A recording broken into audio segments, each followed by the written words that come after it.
Good morning to all aspirants of the TGT PGT English. Welcome at Apex TGT PGT English. Right now, today I'll discuss about on his blindness, that is in the course of UPLT Grade B and some other various examinations as well. Right now, today I'll discuss about it on his blindness by John Milton. When I considered how my light is spent here, John Milton's complainings to the God when his knowledge was about to mature and his eyesight sights were fused. यहाँ पर John Milton जी कहते हैं कि जब मैंने होश संभाला, जब मेरा नॉलेज पूरी तरह से मैच्योर होने वाला था, पकने वाला था, तो उनकी आंखों की रोशनी चली गई। एर half my days in this dark world and void. अभी जॉन मिल्टन की जो आँखें थी या जो जीवन था वो उसके लगभग आधे ही दिन बीते थे और किस तरह से इनकी आंखों के सामने पूरी तरह से अंधेरा हो गया। And that one talent which is dead to hide. और जॉन मिल्टन जो है शेक्सपियर उनसे गॉड से कंप्लेन कर रहे हैं कि जो उनके अंदर टैलेंट था वो किस तरह से अब हमेशा हमेशा के लिए डोरमेंट हो गया है, निष्क्रिय हो गया है और अब वो शायद कभी बाहर नहीं आ पाएगा। Lost with me useless. और मेरे अंदर जो भी नॉलेज था वो बेकार हो गया है। दो माई सोल मोर बेंट। हालांकि मिल्टन चाहते हैं, मिल्टन की आत्मा चाहती है कि वो अपने इस टैलेंट को गॉड की सेवा में, सर्विस में दें, to serve therewith my makers and present. कि ये जो भी उनके अंदर टैलेंट था वो जो है ईश्वर की सेवा में उपस्थित करें, प्रेजेंट करें, उपहार स्वरूप दें। My true account lest he returning child. यहाँ पर जॉन मिल्टन कहते हैं कि जो मेरा वाकई में एक अच्छा सच्चा अकाउंट था, लेस्ट ही रिटर्निंग चाइल्ड। और इस तरह से उन्होंने जो है मुझे वापस, मुझे जो है कहीं ऐसा ना हो कि ये मुझे जो इस अंधे होने की सज़ा दी गई वो उसको किसी तरह की कोई कमियों की सज़ा हो। Doth God exact labour light night.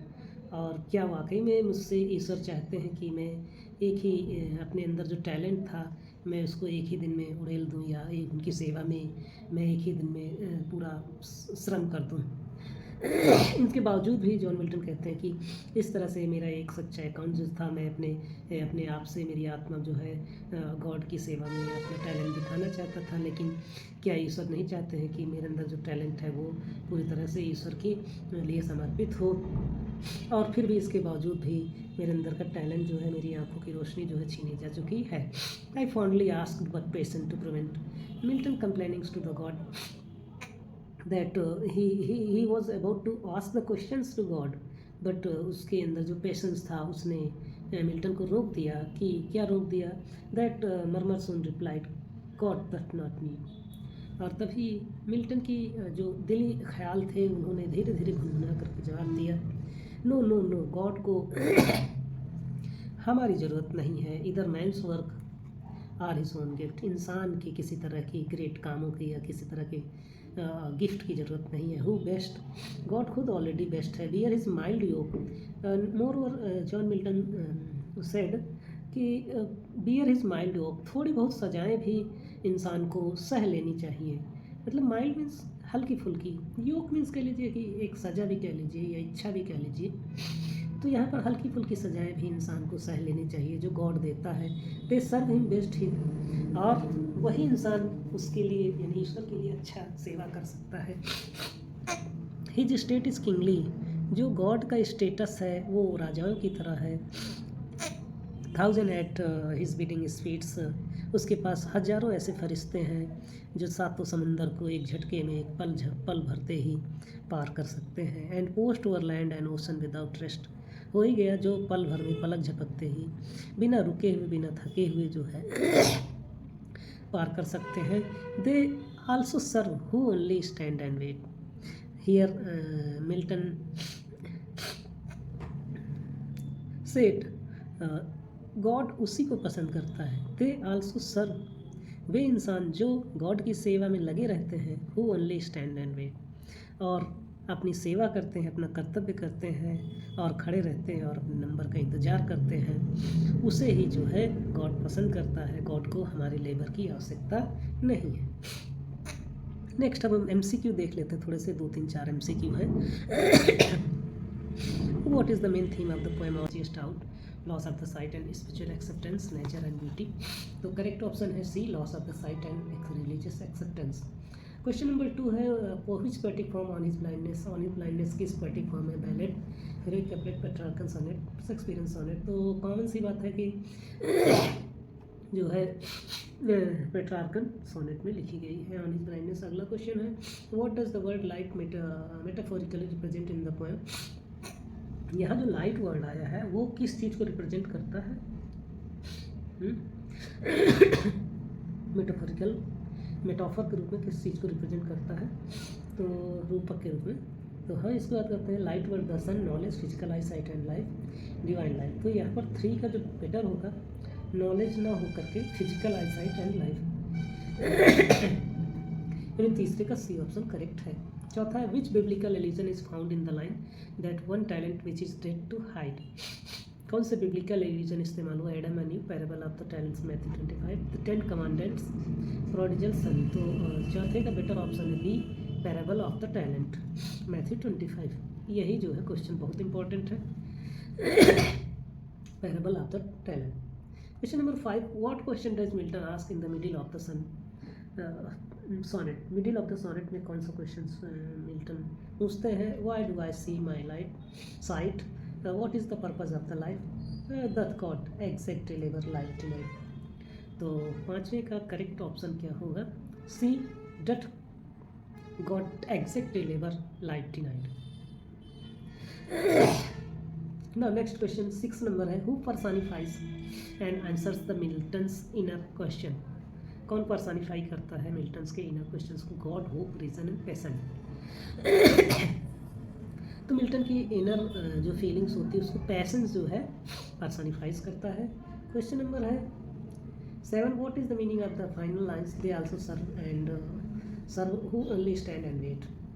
Final line की क्या मीनिंग होगी? Serving is only for the physical active, even those who can not act can still serve God through faith and patience. Waiting is a waste of time. One must fight for the God to serve Him. तो सातवीं का सबसे best option जो होगा B option सही होगा. Even those who cannot act can still serve God through faith and patience. जो काम नहीं कर सकते हैं, who cannot act, जो वाकई में काम ऐसा नहीं कर सकते हैं, can still serve God. तो वो व्यक्ति अपने ईश्वर को अपनी अंतरात्मा और धैर्य से भी सेवा कर सकते हैं. अगला है question number 8, what tone does the poem ultimately convey. बिल आखिर कौन सा टून जो है ये पोएम कन्वे करती है? Angry and rebellious, confused and मॉकिंग, acceptance and faithful, arrogant and proud. तो बिल आखिर जो है ये पोएम आखिर में मिल्टन को भी समझ में आ जाता है. They also serve and wait. तो इस लाइन को देखते हुए C option accepting and faithful, C option correct होगा. अगला what poetic device is used in the personification of the passions. Personification of the passions जो वर्ड आया उसमें किस तरह का पोएटिक डिवाइस यूज होगा? Apostrophe, alliteration, metaphor, personification. तो 9 में करेक्ट यूज होगा. पैशंस को उन्होंने एज ए लिविंग बीइंग कर दिया है, इस वजह से पर्सनिफिकेशन यूज होगा. नेक्स्ट क्वेश्चन है in which year did on his blindness published. किस ईयर में पब्लिश हुई थी? In which year on his blindness published. तो ऑन हिज ब्लाइंडनेस किस वर्ष में पब्लिश्ड हुई थी? 1665, 1663, 73, 74. तो ऑन हिज ब्लाइंडनेस टाइटल से सी ऑप्शन यानी 1673 में पब्लिश हुई थी. और इसका आखिरी क्वेश्चन है